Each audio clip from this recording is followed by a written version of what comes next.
a marca de um dever.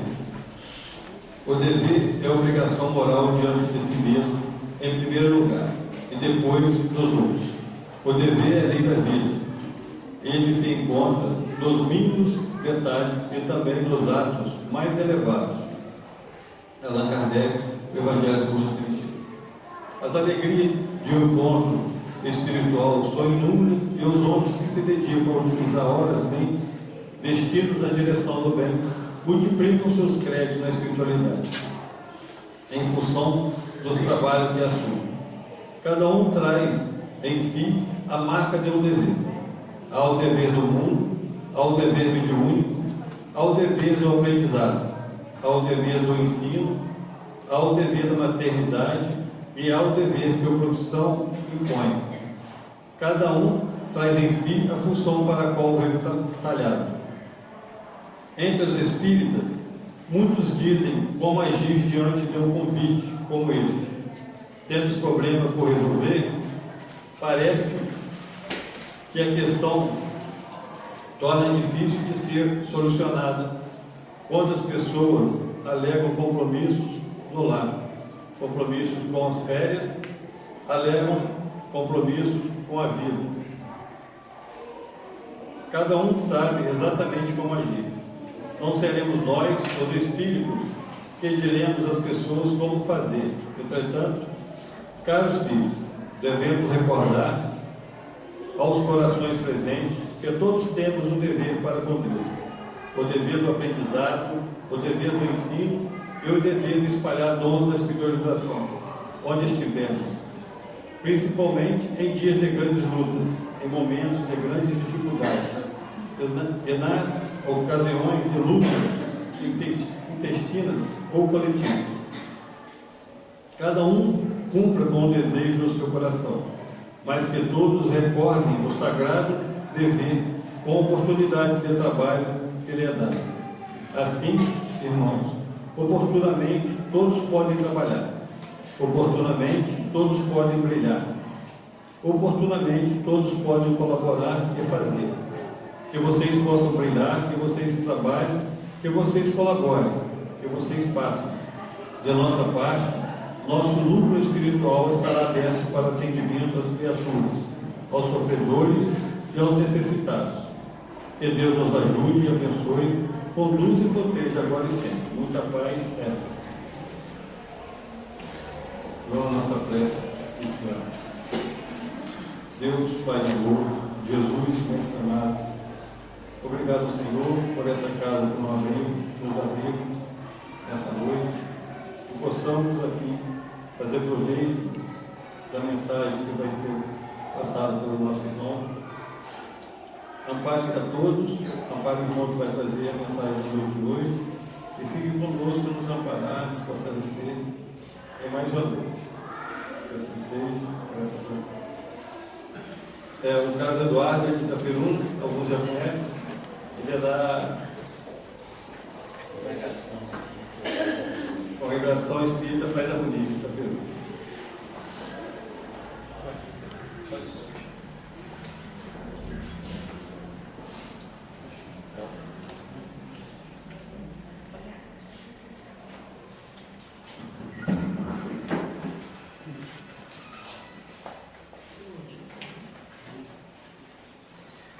Meus queridos irmãos, que a paz do nosso Mestre Jesus possa estar em nossos corações, nos amparando e nos fortalecendo sempre, porque em muitos momentos em que nós nos encontramos em determinadas situações de aflição, de angústia e de sofrimentos que são normais no mundo em que vivemos, pois é um mundo de provas e expiações, e muitas das vezes precisamos rogar, precisamos pedir o amparo da espiritualidade amiga, o socorro dessas entidades venerandas que nos auxiliam, e certamente eles vêm ao nosso encontro nos amparar.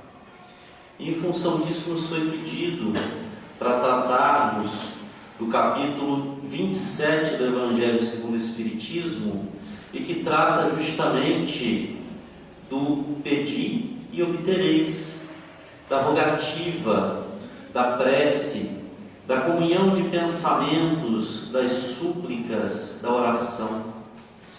E interessante ao observarmos que em todos os processos da própria humanidade, de acordo com a própria evolução da humanidade, existia a crença, lógico, em seres superiores, que eram intitulados de deuses, entidades superiores, em que, de acordo com cada cultura e com cada crença, tinha a sua origem, a sua forma, tinha o seu conceito, a sua estrutura.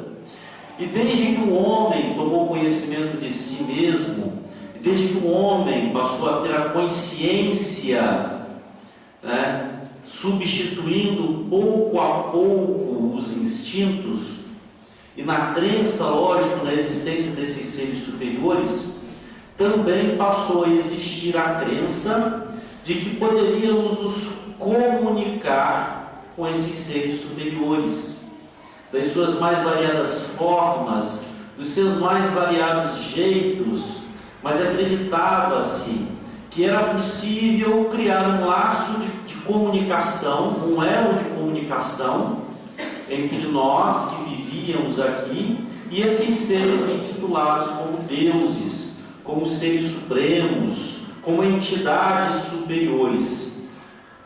Então essa crença da comunicação com os deuses, com esses seres superiores, já existe desde quando o homem se entende e se reconhece como homem, como ser inteligente, capaz de pensar, capaz de raciocinar, capaz de crer na existência de seres acima dele, superiores a ele.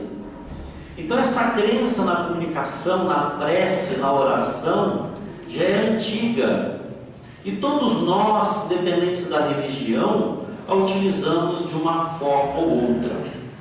E conforme a própria evolução do homem vai progredindo, conforme o próprio homem começa a alcançar outras formas de pensamento, também começam a se evoluir, também começam a se depurar os sentidos da prece. Quando acreditávamos em muitos deuses, no politeísmo, na crença de inúmeros deuses, orávamos para cada um desses deuses. Até que então veio com o judaísmo, com a cultura judaica, a crença num único Deus, o monoteísmo. E aí passamos a direcionar as nossas preces, a direcionar as nossas orações para esse Deus, que é o Deus único, o Deus dos judeus, o Deus dos hebreus, enfim, aquele Deus único que a cultura judaica nos trouxe e passamos a crer. E é interessante que quando nós falamos na questão da oração, desde esses primórdios sempre existiu uma intenção, sempre existiu um objetivo materialista associado às preces, associado a essas orações, a esses pedidos, esses clamores.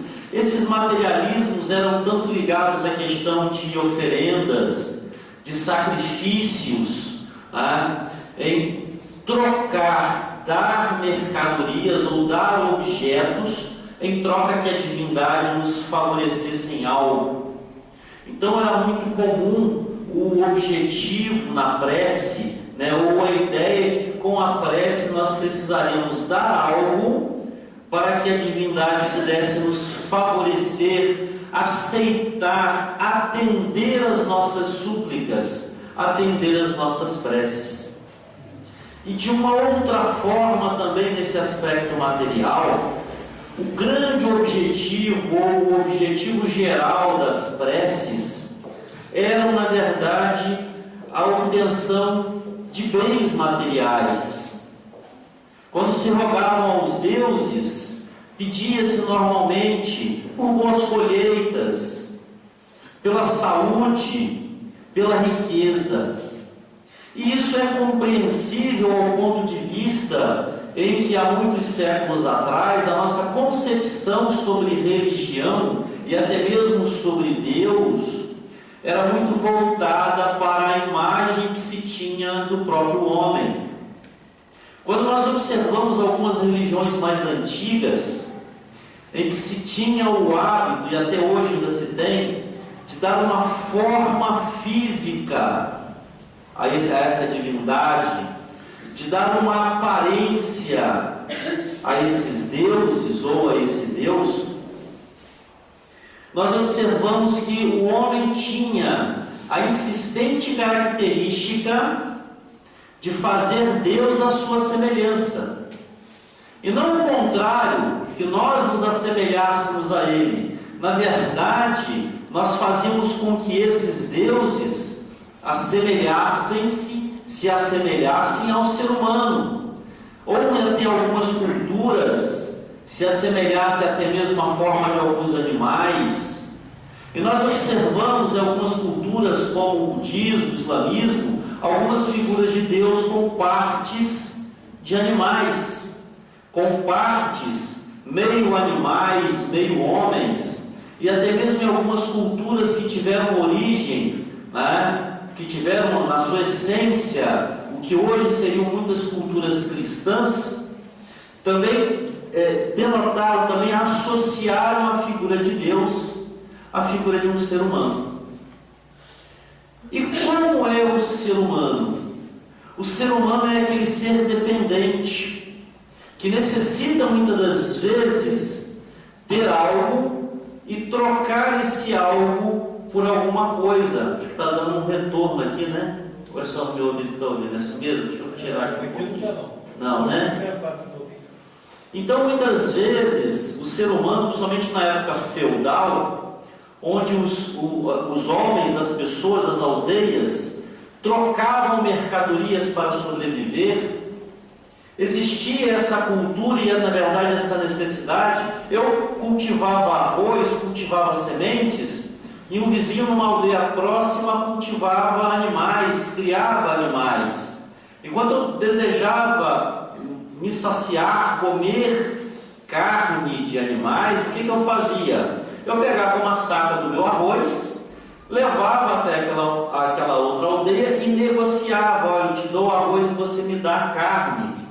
Então, com essa cultura, associou-se de que os deuses também tinham essa necessidade de barganha, de troca. Olha, Deus, eu vou te dar esse sacrifício, eu vou lhe oferecer essa oferenda, e em troca você, ou o Senhor, vai me fornecer a saúde, vai me fornecer a boa colheita, vai me fornecer uma família cheia de indivíduos para que eu possa trabalhar mais. Então, essa cultura da oração, da prece, do elevar o pensamento, de pedir e obter através de barganhas, se dá em função desse nosso antigo hábito de termos a necessidade de troca para obtenção de algo. E lógico, isso com o passar dos tempos e com a própria evolução da capacidade humana de refletir, de associar, de pensar, isso começou a mudar. E um marco muito importante na mudança desse nosso conceito da prece se dá com Jesus. Jesus ele veio como um divisor de águas. Ele veio nos mostrar a verdadeira finalidade da oração, a verdadeira finalidade da prece, não como algo que nós devemos pedir ou dar algo em troca para obter, mas como a comunhão sincera de pensamentos para com o Pai Celestial. E dessa forma abrir um caminho, abrir uma via de mão dupla, onde nós, com o nosso pensamento, pedimos, através da oração sincera, através da humildade, e recebemos, mas nem sempre é aquilo que pedimos, e sim aquilo que necessitamos. Então Jesus começa a nos dar exemplos, começa a nos dar um modelo da prece. E quando Jesus estava orando em certo lugar, partiu dos seus discípulos o próprio desejo de aprender como se deve orar. Quando os seus discípulos chegaram até eles e disseram: Senhor, ensina-nos a orar, como também João se referia a João Batista, como também João ensinou a seus discípulos. No entanto, tanto os seguidores de Jesus quanto os apóstolos já tinham a ideia da oração, porque era algo comum e, na verdade, essencial dentro da cultura judaica. Mas eles começaram a perceber que essa oração não era uma oração verdadeira, e viram que Jesus fazia de uma forma diferente, ensinava de uma forma diferente, trazia uma verdade nova, trazia algo ao qual eles buscavam em seu âmago, no seu mais profundo ser. E pediram a Jesus: Mestre, ensina-nos a orar. E Jesus, como pedagogo, psicoterapeuta e mestre, chega para seus discípulos e fala: quando orardes, dizei: Pai nosso que estais no céu. E dá essa rogativa, esse modelo sublime de prece, que é a oração do Pai Nosso. E que, na verdade, Jesus não coloca como a única forma de orar, mas sim como um modelo da forma como nós temos de elevar os nossos pensamentos a Jesus, ou melhor, como elevarmos o nosso pensamento a Deus e entrarmos em comunhão de pensamentos com Ele. Então Jesus nos dá um modelo, Jesus nos dá um exemplo de como seria uma prece verdadeira. E ele deixa bem claro que não seria apenas um joguete de palavras, mas sim um sentimento sincero, um desejo ardente de se alcançar algo, de se obter algo através de um pedido, através de uma solicitação, através de uma rogativa.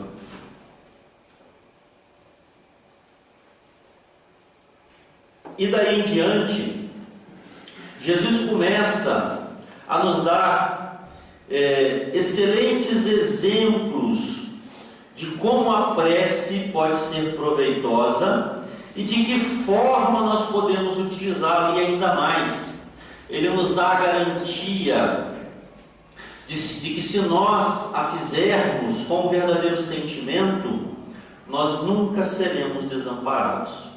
E ele fala isso em Lucas capítulo 11, versículos de 1 a 13, no mesmo capítulo em que ele fala a oração do Pai Nosso.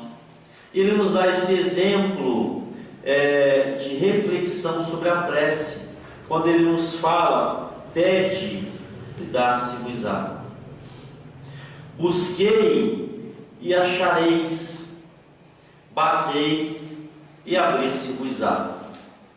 Porque qualquer que pede, recebe, quem busca, acha, e quem bate, abrir-se-lhe-á.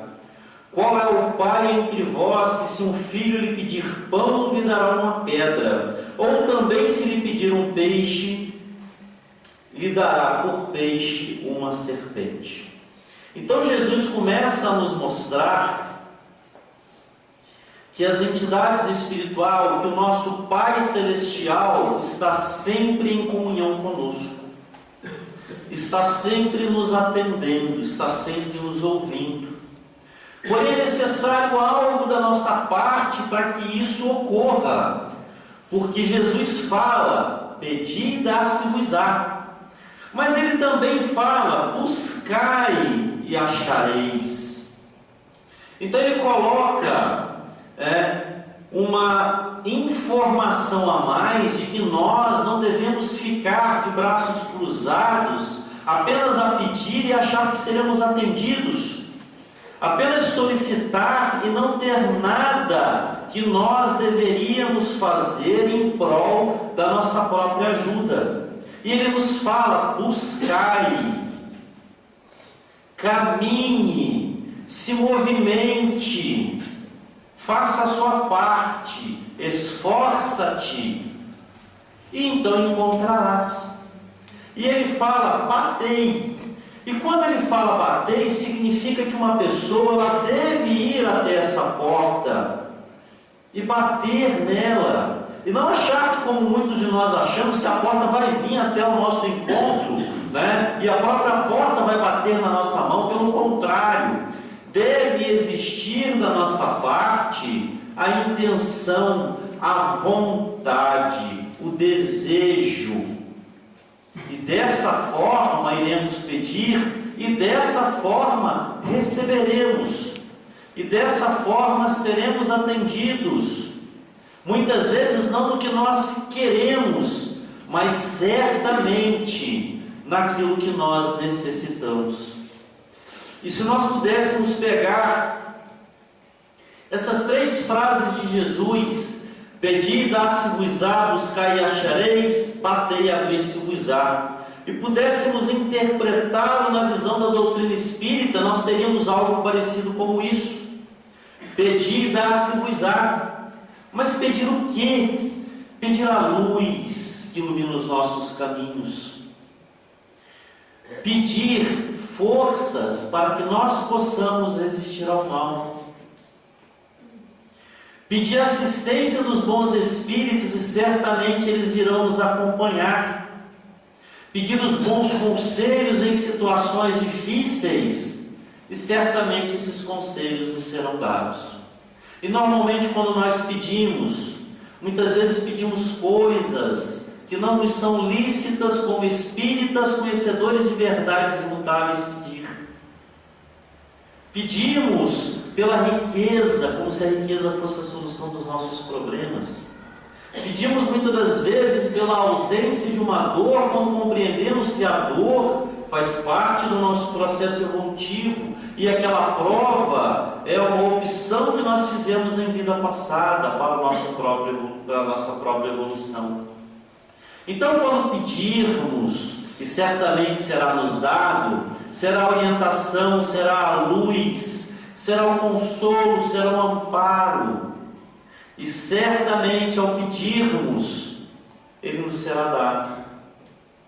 Quando falamos busquei e achareis, e a doutrina espírita já tem um refrão interessante e muito profundo: conhecereis a verdade e ela vos libertará. Então, quando busquemos, que busquemos as verdades, que busquemos a compreensão, o ensinamento e o aprendizado, até para compreender a finalidade da prece da rogativa, a finalidade do pedir. Quando falamos busquei, ou melhor, batei e abrir-se-vos-á, que possamos bater a nossa porta, ou a porta da espiritualidade, através do auxílio e do socorro, e certamente eles nos auxiliarão. Que possamos, através da nossa mente, alcançar essas portas celestes, que são as portas onde são guardados o amor, a resignação, o amparo, e certamente eles nos serão dados. Mas pedir sinceramente, com fé, com confiança, fervor, apresentai-vos com humildade, não com arrogância, sem que os sereis abandonados às vossas próprias forças, e as quedas que derdes serão o castigo do vosso orgulho. Porque é necessário ter uma ação, é necessário deixarmos o orgulho de lado e buscar a porta para batermos nela, e buscar o amparo da espiritualidade amiga. E muitas das vezes nos sentimos tão orgulhosos, que nos achamos que nós não dependemos de nada e nem de ninguém. E por isso é necessário o ato de bater. Quando eu vou à casa de um colega, de um amigo, buscando a sua ajuda, eu deixo de lado esse orgulho e vou bater a sua porta para clamar ajuda, para pedir ajuda. Da mesma forma se dá quando nós oramos e pedimos. nós deixamos de lado o nosso orgulho, nós deixamos de lado a nossa vaidade e nos colocamos na situação que somos, espíritos ainda inferiores, que necessitamos do amparo, que necessitamos da ajuda para continuar nas nossas caminhadas. E Jesus, em inúmeras vezes, nos dava a orientação do caminho correto, em função muitas das vezes de orientações deturpadas, ainda presas a determinadas raízes históricas, ligadas ao egoísmo, ligadas ao orgulho, que eram vinculadas principalmente às figuras religiosas da época de Jesus. Jesus tomava como exemplos, de sepulcros caiados os fariseus, que ficavam em praça pública, alegando a todos o que faziam e oravam em voz alta para que todos os escutassem. Só que por muitas das vezes, no íntimo dos seus corações, não tinham esse verdadeiro sentimento da oração sincera. E Jesus nos fala muito isso: quando orardes, não vos se assemelheis aos hipócritas, que afetadamente oram de pé nas sinagogas, nos cantos das ruas, para serem vistos pelos homens, porque era a oração, vamos dizer assim, política. A pessoa queria demonstrar que era uma pessoa boa apenas por alguns gestos feitos da boca para fora. E ele nos orienta: digo-vos em verdade que eles já receberam a sua recompensa. Eles não precisam ser atendidos nas suas preces, porque não é isso que eles desejam. Eles desejam, na verdade, aparecer. Eles desejam, na verdade, serem vistos. E Jesus nos fala que quando orardes, devemos entrar para o nosso quarto, não o quarto aposento, mas o quarto íntimo dos nossos corações, dos nossos sentimentos, e buscar nessa nossa consciência íntima, orar ao nosso Pai em segredo, pedir ao nosso Pai o nosso mais íntimo sentimento, porque aí seremos apenas nós e as esferas superiores, e nós não podemos esconder as nossas mazelas e inferioridades de nós mesmos. E muitas das vezes, quando nós nos reportamos ao nosso íntimo, ao nosso quarto, nós compreendemos o quanto ainda nos falta, e compreendemos o quanto ainda somos inferiores e necessitamos desse amparo. E aí pedimos realmente na condição que somos, na condição de espíritos ainda imperfeitos em processo de evolução, mas que necessitamos de ajuda, necessitamos do amparo. E Jesus nos fala: e vosso Pai, que vê o que se passa em segredo, porque nós não escondemos nada desses companheiros espirituais mais elevados, nosso Pai nos dará recompensa. Quando nós nos encontramos em sincera condição de pedir, reconhecendo realmente o que somos e pedindo auxílio, a luz para iluminar nosso caminho, o amparo para vencermos depois de uma queda, depois de uma longa caminhada, certamente esse amparo virá. E Jesus continua e nos dá inclusive uma advertência, que quando vos aprestardes para orar, se tiverdes qualquer coisa contra alguém, perdoai-lhes, a fim de que vosso Pai que está no céu também vos perdoe vossos pecados. Se não perdoardes, vosso Pai que está no céu também não vos perdoará os pecados. E Jesus nos fala que como nós podemos querer entrar em sintonia com as esferas superiores, se nós não conseguimos nem sequer sintonizar com o nosso semelhante que está ao nosso lado. E Jesus nos dá uma rogativa em que ele fala para os judeus, onde ele resume todas as leis e os profetas em apenas 2 mandamentos: amai a Deus sobre todas as coisas e amai ao próximo como a ti mesmo. E por que ele associa a figura do próximo? Porque se eu não consigo amar o meu próximo, aquele ser que eu compreendo que está ao meu lado, que é um ser em evolução semelhante a mim, como eu vou conseguir amar um ser que eu nem sequer sei a forma, que eu não tenho sequer a capacidade de conceber as suas características, que é Deus? Então eu preciso amar, perdoar, eu preciso me sintonizar primeiramente com os meus semelhantes, com aquele que está ao meu lado, para então eu conseguir de forma sincera me sintonizar com as esferas superiores. E aí é interessante que muitas das vezes nós, pela nossa capacidade de nos sentirmos os coitadinhos, mudarmos até mesmo alguns ensinamentos do Cristo para os nossos próprios interesses. Foi assim durante grande parte dos ensinamentos de Jesus. Eles foram modificados por interesses de religiosos de determinadas épocas, e muitas vezes nós continuamos dessa forma. E já vi algumas pessoas pegar esse modelo de oração que é o Pai Nosso, e começa: Pai Nosso que estais no céu,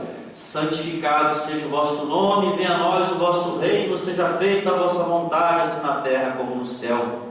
O nosso cada dia dai-nos hoje, perdoai as nossas ofensas, assim como nós tentamos perdoar a ofensa dos nossos semelhantes. Olha que desvantagem! A gente pede a Deus que nos perdoe na sua máxima, quando muitas das vezes nós nem sequer nos esforçamos para perdoar o colega e deixamos esse detalhe de lado. Olha, você me perdoa, mas o colega eu vou tentar perdoar, não é garantia que eu consiga. E mesmo assim a gente solicita o perdão do Pai, enquanto nós vamos tentando perdoar o nosso semelhante. Então Jesus nos alerta que nós devemos nos preocupar sim com o perdão aos nossos semelhantes, como sintonizarmos com esses nossos semelhantes, para que até mesmo a nossa fé seja sincera, até mesmo para que o nosso pedido possa ser um pedido sincero, carregado de humildade, de sinceridade, pois é assim que se faz. E Jesus continua a nos dar ensinamentos, inclusive sobre a forma correta de orarmos, em que ele compara um fariseu a um publicano, quando os dois estão no templo a orar, e o publicano, por ser uma pessoa que ora de maneira diferente, tem costumes diferentes, e é considerado como outras classes da época, como classes inferiores. E Jesus nos fala, nos dá um exemplo de que quando dois homens vão ao templo orar, e ele observa com os seus discípulos, e observa a oração desses dois homens. O fariseu, conservando-se de pé naquela postura, que se considerava superior, orava assim consigo mesmo: meu Deus, rendo-vos graça por não ser como os outros homens, que são ladrões, injustos e adúlteros, nem mesmo como esse publicano. Então olha como é que ele já se colocou numa situação de arrogância, de superioridade contra uma outra pessoa que nem sequer lhe houvera feito nenhum mal. E ele continua: jejuo 2 vezes por semana, dou o dízimo de tudo o que possuo. Encerra a sua prece, saindo com toda a pompa, com toda a aquela posição majestosa, de que através de boas palavras, ou através de situações ou ações exteriores, conseguiria fazer uma boa prece e ser atendido, inclusive através do dízimo.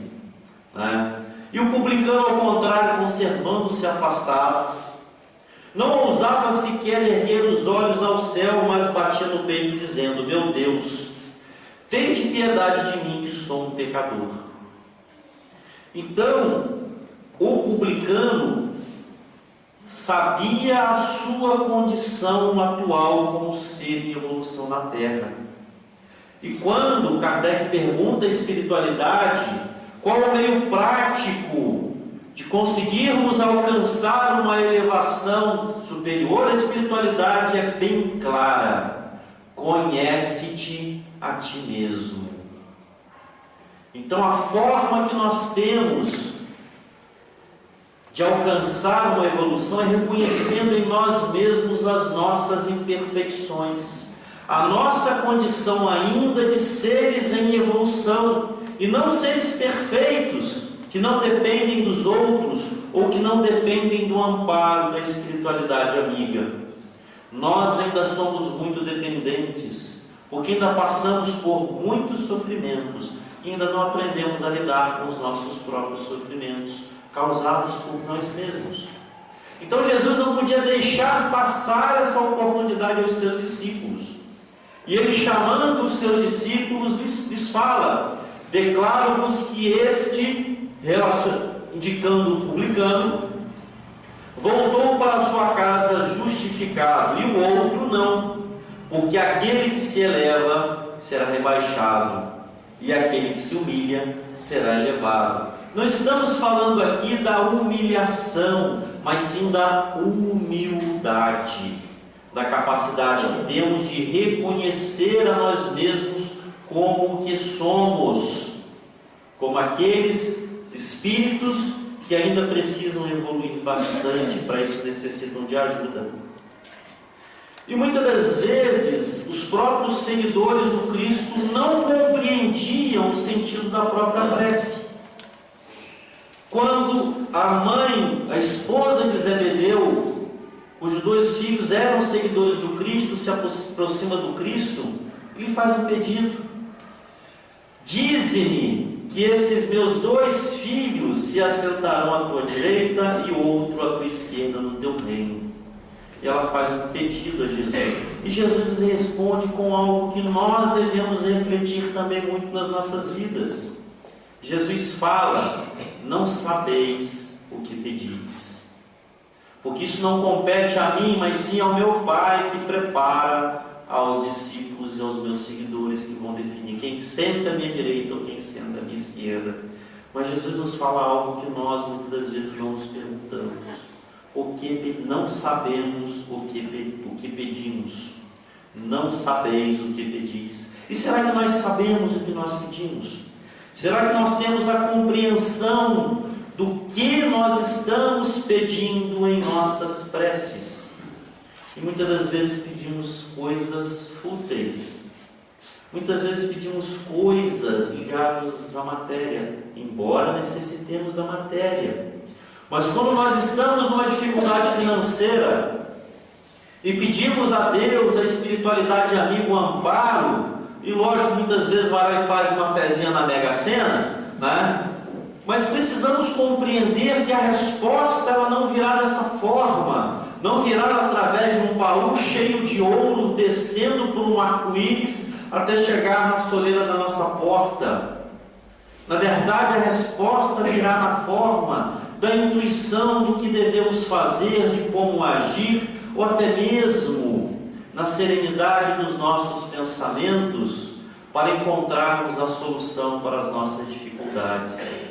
E na 99,99% das vezes se dá através das nossas ações, se dá através dos nossos trabalhos, se dá através das nossas atividades. Só que muitas das vezes estamos tão focados no desespero, na angústia, que queremos uma solução rápida, que desejamos a solução dos nossos problemas de uma forma rápida. Pedis e obtereis. Então nós elevamos o nosso pensamento e já queremos um retorno ali na hora. Já vem pelo vento um bilhete premiado de loteria para ganharmos uma fortuna. E não é assim que funciona. E nós precisamos nos questionar: o que estamos pedindo em nossas preces? E o que é a prece? De acordo com o Livro dos Espíritos, na questão 659, a prece é um ato de adoração. Orar a Deus pensar nele, aproximar-se dele, pôr-se em sintonia, em comunhão de pensamentos com ele.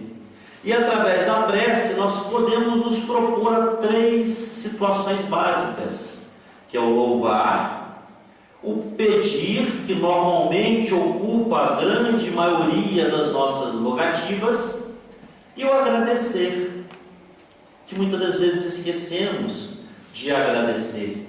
Pode botar mais um pouquinho, por favor. E muitas vezes nos esquecemos de agradecer. Então, a prece é uma invocação mediante o qual o homem entra pelo pensamento em comunicação com o ser a quem ele dirige esse pensamento. Pode ser objetivo, como nós já falamos, de um pedido, de um agradecimento ou de uma glorificação. Podemos orar por nós mesmos, podemos orar por nós mesmos, podemos orar para outras pessoas, estando elas encarnadas ou desencarnadas. Porque a oração, nós podemos compará-la, como uma onda mental que se propaga de forma infinita. Vamos falar isso daqui a pouquinho. As preces, interessante que as preces feitas a Deus, e até uma forma de compreender também como funciona essa recepção das preces por Deus. Será que Deus escuta todos os nossos pedidos? Ele ouve todas as nossas preces? Certamente que sim.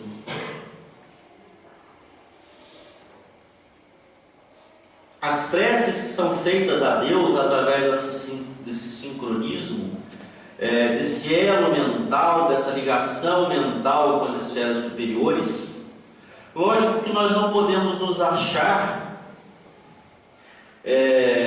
capazes, ou à altura de receber, fazemos uma prece a Deus e o próprio Deus vir ao nosso encontro atender a nossa prece e dá um tapinha no ombro e fala: meu filho, estou aqui. Nós não devemos nos julgar a essa altura, porque Deus é imaterial, Deus é a inteligência suprema, causa primeira e primária de todas as coisas. Então Ele vibra dentro de todos nós. Na verdade, Ele não vem ao nosso encontro, Ele já está em contato conosco. Só que como nós, nas nossas imperfeições, na nossa pequenez, muitas das vezes não conseguimos perceber isso, Ele incumbe essa função de nos auxiliar de uma forma mais aceitável pela nossa condição espiritual, os espíritos que trabalham a sua vontade, incumbidos de nos atender na prece. E aquelas religiões que dirigem as suas preces para os santos ou para outras entidades, e não diretamente para Deus, eles também serão atendidos? Certamente que sim. Basta que haja nessa prece o valor sincero, o desejo verdadeiro de uma comunhão de pensamentos. E da mesma forma, essas preces serão dirigidas e captadas por espíritos que serão indicados, que serão responsáveis por atender, por orientar, por socorrer essas pessoas que a solicitam. Até mesmo outras religiões que acreditam em outros deuses, em outros seres de elevação superior, da mesma forma, ao fazerem suas preces de maneira humilde de coração, também serão atendidas. Porque Deus não se julga ou não se sente ofendido quando alguém não crer na sua existência, ou quando alguém dirige a sua vontade, a sua prece a intermediários. Porque o que prevalece é sempre a bondade, o amor, o desejo do bem. Porquanto nada sucede sem que seja da vontade do Pai. E como é que funciona a prece? Vamos acelerar um bocadinho, senão não consegue. Vamos comparar a prece com o som. Todos estão me ouvindo? Acredito que sim, porque o som é uma vibração, é uma pressão sonora que se propaga pelo ar. Então, onde existe ar, né, e dependendo dessa força, se eu gritar aqui, vão me escutar lá da rua, né, porque eu vou exercer uma pressão muito maior. E onde existir ar, essa pressão se propaga através de ondas, que nós chamamos de ondas sonoras. Então, nós podemos dizer que as ondas sonoras, o ar é o veículo de propagação das ondas sonoras. Dependendo da intensidade da onda sonora, o ar vai propagar, vai levar essas ondas cada vez mais distantes. Da mesma forma, a prece, ela se propaga também, mas não é pelo ar, ela se propaga através do fluido cósmico universal. E esse fluido cósmico universal, nós estamos envolvidos nele. Ele não se limita, assim como o ar, à atmosfera da Terra. No espaço não tem som, por quê? Porque não tem ar. Então eu posso dar um grito imenso que ao chegar no espaço, ele vai parar de se propagar, porque o som lá não se propaga, porque não existe ar. Agora, o fluido cósmico universal, nós estamos mergulhados nele. Ele existe em todo o universo. Então, quando nós realizamos uma prece, essa prece ela pode se estender ao infinito. Então, por isso não existem barreiras para a prece. Não existem obstáculos que se impeçam a prece, porque ela não tem limites. Ela se propaga por esse fluido no qual todos nós estamos envolvidos, encarnados e desencarnados, nesse mundo como em outros mundos. Então a prece se propaga de maneira infinita, sem barreiras. Por isso que é possível entender que em muitos livros de André Luiz, espíritos venerandos que estão em colônias espirituais bem mais elevadas, oram por seus entes queridos que estão em regiões umbralinas, e são graças a essas preces que esses companheiros conseguem ser resgatados, conseguem ser amparados e muitas das vezes reverter aquele quadro de obsessão ou de tormentos no qual permaneciam durante muito tempo, porque a prece ela não possui barreiras. Dirigindo, pois, o pensamento para um ser qualquer na terra ou no espaço, de encarnado para desencarnado ou vice-versa, uma corrente fluídica se estabelece entre um e o outro, transmitindo ao outro o pensamento como o ar transmite o som. Só que o ar tem um limite, o pensamento não, a prece não. Por isso é que a prece é sempre um instrumento valioso para nós, porque ela consegue alcançar distâncias que nenhum outro sentimento conseguiria. E Jesus continua: não vos torneis semelhantes a eles, pois vosso Pai sabe do que é que tendes necessidades, antes mesmo de pedires. E aí na nossa pequenez, às vezes a gente até se questiona: poxa, se Deus sabe o que eu vou pedir na minha prece, até mesmo antes de eu saber, por que eu tenho a necessidade de pedir? E aí vem aquela explicação óbvia da espiritualidade. Nós temos grandes chagas ainda arraigadas em nosso coração. As duas maiores delas, o orgulho e a vaidade, o egoísmo, né? E quando Jesus nos fala: buscai e achareis, batei e abrir-se-vos-á, pedi e obtereis. Então é necessário que nós tenhamos a humildade de pedir, a simplicidade de reconhecer a nossa pequenez. Não que Deus se satisfaça com isso, é porque muitas das vezes, através do orgulho, do egoísmo, da vaidade, nós criamos verdadeiras barreiras. Existem espíritos ali ao nosso lado, nos orientando, nos amparando, só que nós criamos barreiras e não os escutamos. Não atendemos às suas rogativas, não atendemos aos seus pedidos.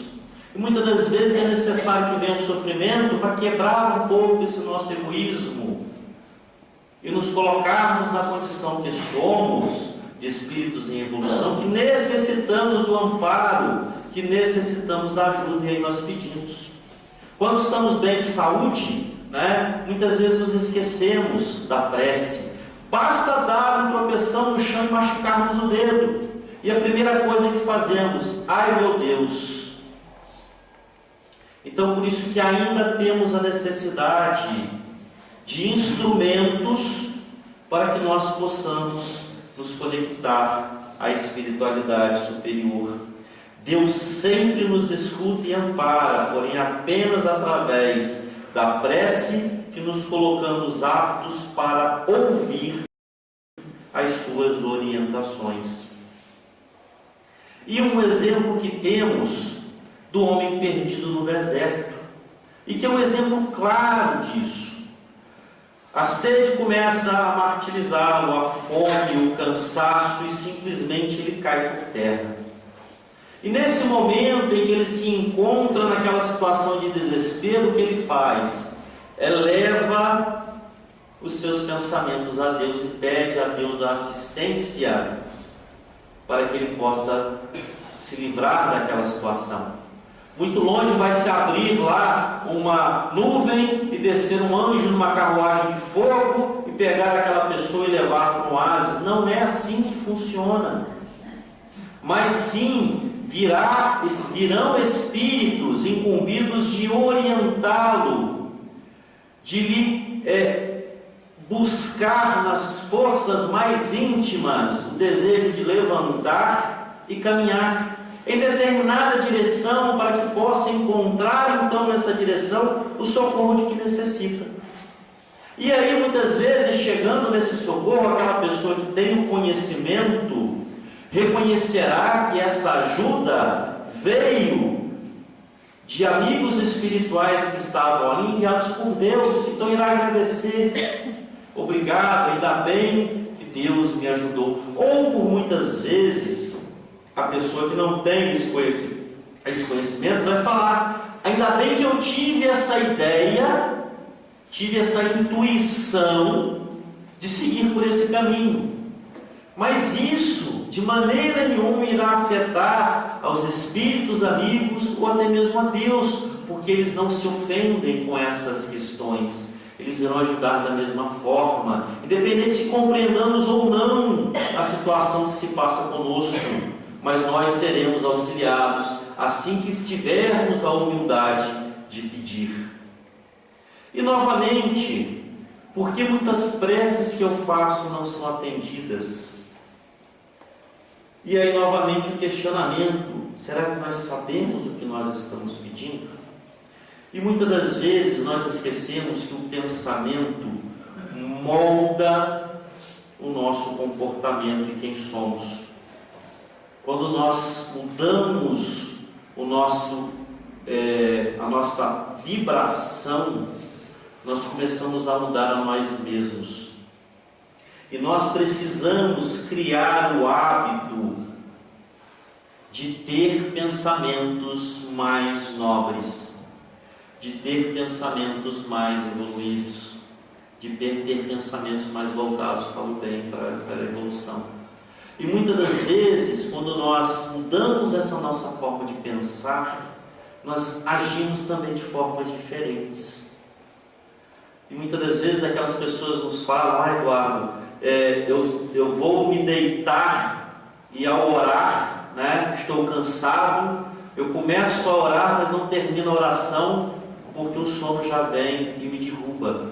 Mas por que a gente só tem que orar quando vamos dormir cansados, exaustos? Aí já colocamos a cabeça no travesseiro, só lembramos de falar: Pai nosso que estás no céu, e o restante da prece a gente termina no plano espiritual. Um colega nosso, o horário não permite falar muito não, um colega nosso de meio espírita de Itapiruna, que frequentava a Comenerges, Certa vez pediram a ele para fazer a prece, né, ao deitar, depois do segundo, terceiro dia de comédia, e ele se lembra bem. Ele começou a rogar aquela prece bonita, né? Então ele se inspirou todo e falou: Mestre amado Jesus, fez aquela pequena pausa para buscar aquela elevação espiritual. E daqui a pouco ele começa a ver algumas luzes, alguns vultos se movimentando, e ele pensa: meu Deus, a minha prece foi tão forte que eu desdobrei e estou no plano espiritual. Nada disso. Ele dormiu, já era o dia seguinte, o pessoal já tinha acordado do alojamento, já estava se movimentando, ele estava vendo aqueles vultos. Então, por que apenas na hora de dormir nós necessitamos fazer a nossa prece? Quando nós realizamos bons atos, bons pensamentos, quando nós focamos o nosso pensamento para o bem, já estamos fazendo uma prece.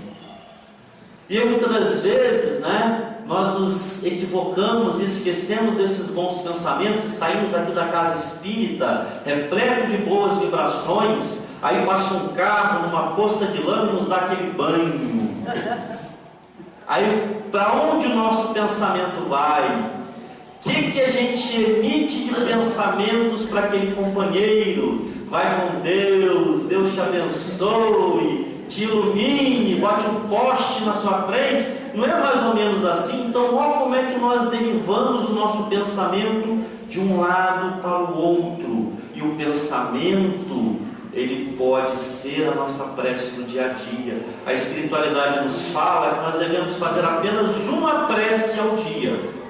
Nós devemos começar ela quando acordamos e terminar ela quando vamos dormir. E não simplesmente ir ali prestes a dormir e a cochilar e começar deitado já na cama e já fazer as nossas preces. Então, nós devemos compreender que a prece é um estado de espírito que todos nós devemos cultivar cada vez mais nos nossos hábitos. Devemos cultivar os hábitos da prece, os hábitos positivos, dos bons pensamentos, porque estaremos constantemente em prece dessa forma. E a espiritualidade nos ajuda muito, nos dando determinados puxões de orelha e nos chamando à nossa realidade. Joana de Ângeles nos fala que a oração é o alimento da alma, assim como o pão é o alimento do corpo. Então, que nós possamos, pelo menos, orar com a mesma frequência que nós nos alimentamos, já seria um grande passo na nossa caminhada evolutiva. Se nós não conseguimos nos manter em prece, que pelo menos busquemos orar com a mesma frequência com que o nosso corpo se alimenta. Aí, se a gente observar de forma mais específica, nosso corpo se alimenta de oxigênio 24 horas por dia. Então chegará o ponto em que nós também estaremos em prece 24 horas por dia.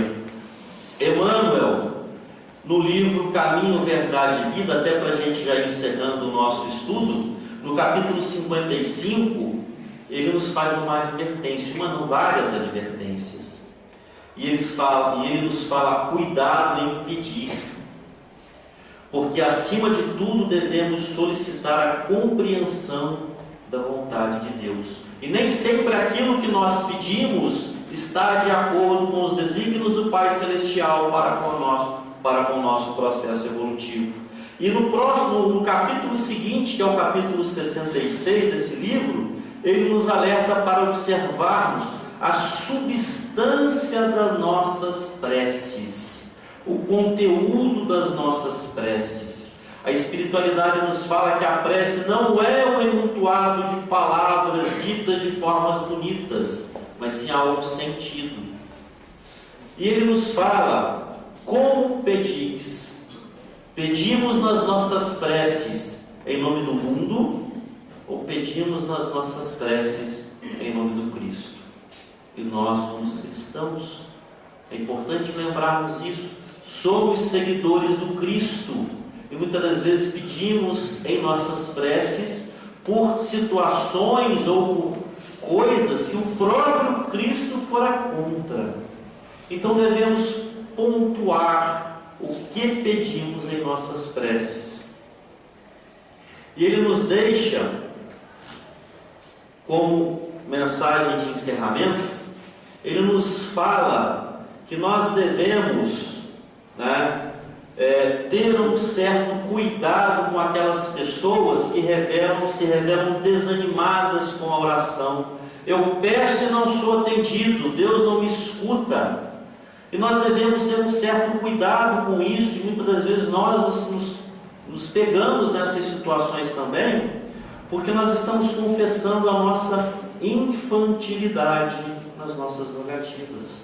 Nós somos espíritas, nós compreendemos que as situações que nós passamos são necessárias à nossa evolução, e nessas situações foram objetos do nosso próprio livre-arbítrio.